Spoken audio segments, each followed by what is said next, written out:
this little section at the end that, as I mentioned before, deals with my mother's relationship to poetry and some writings I found about by her after her death.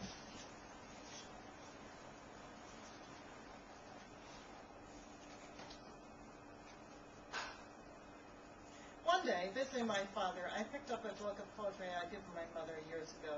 A book of women poets from antiquity to now, edited by Leakey Barnstone and Willis Barnstone. My mother had read the book, so often that split down the center. She taped the spine back together with gray electrical tape. I opened to the table of contents and saw that my mother had checked off her favorite poets. There were pencil check marks beside the names of all the female Greek lyric poets. These were the poets who had so vividly captured my imagination. Sappho from the 6th century B.C., and the female lyric poets who wrote in the centuries after her, particularly Praxilla and Corinna. When I went through the letters my mother had written to me, I found a quote from Corinna in my mother's handwriting. I, Corinna, am here to sing of the courage of heroes and heroines in old myths. To Tyrandra's daughters in the white robes, I sing, and all the city is delighted with the clean water of my plaintive voice. In the same group of letters, I found a scrap of paper where my mother joined my name with Corinna, Janet Corinna. My mother often told me that she wished she had given me two names. Perhaps this was her way of doing it, leaving a message for me to find after her death. In doing so, perhaps she was pointing me in the direction of my own destination. This is where the conversation began again. I was the same age as my mother when she gave birth to me. We would have many new things to talk about.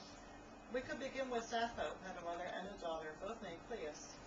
The three of them contained a certain universe. My mother was the first woman in my life, and as her only daughter, I was the last woman in her life. Barbara stood solidly in the center of all this.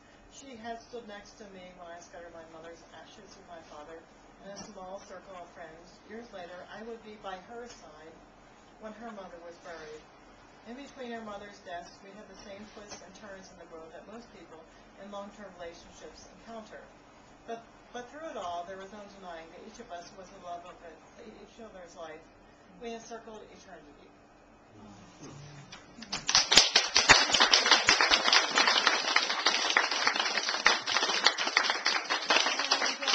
I think now it's time for questions or discussion, and/or discussion.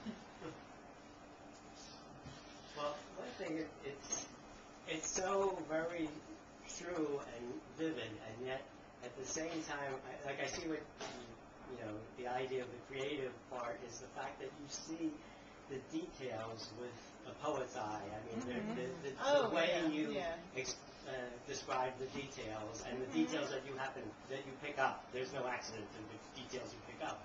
And it's just, like that's where the poetry comes through in the prose. I think it's fascinating the way you do that. And I think because this book was so long in the writing, I started, she died in 1994.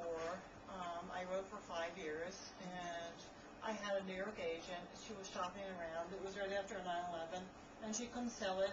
Simon Schuster, et cetera, liked it, but they didn't feel like the market was out there. We all have mothers, but they have different opinions. So I had it sit on the shelf for 10 years, and then I went back to it, and then kind of serendipitously, I found a smaller press that could do it.